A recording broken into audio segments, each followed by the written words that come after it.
Over the course of the semester, we had the opportunity to be the audience to a variety of guest speakers. A group of students that are seeking the technology minor presented a variety of technology tools that can be used in the classroom. Some of the technology tools I was already familiar with, however, some tools that I had never heard of before, such as Screencast-O-Matic, Sphero, and eMaze were presented. Whether I was familiar with the tool or not, this gave me another opportunity to spend time thinking about how I could use these tools in the literacy classroom. One of the students discussed using Minecraft in the classroom. Many teachers do not allow students to play games in the classroom because they aren't educational. However, I think that gaming does have its place in the classroom. Games such as Minecraft require students to build, create, and problem solve to overcome challenges. As a literacy teacher, a resource I will refer to are the activity types that we learned and discussed in class. If you are able to link your activity, project, or assignment to an activity type, then the students would be further developing their literacy knowledge and understanding. The other presenter that we had the opportunity to learn from was Kate, an English teacher at Ames High School that regularly has her students complete projects that require them to use technology.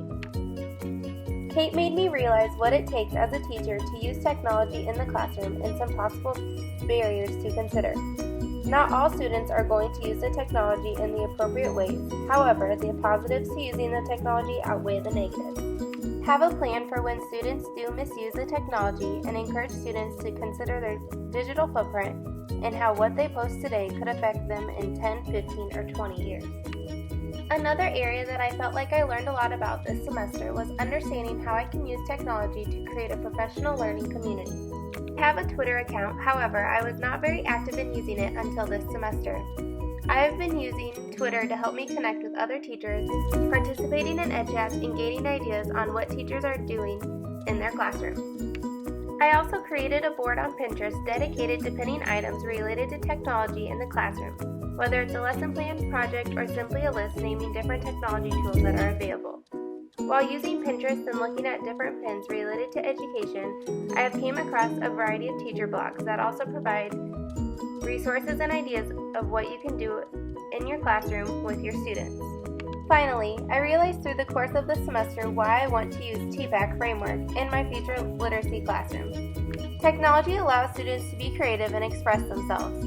Students need to have the motivation to come to school each day and learn, and when students are learning through doing and creating, they are much more likely to be deeply engaged and motivated to continue their learning. Students are more likely to remember what they learned from a project they created or an activity they did than they will from a test they took or a worksheet they filled out. I also like using technology in the classroom because there is no one right answer when students are completing a project. This also allows for easy differentiation where each student can push themselves to their fullest potential.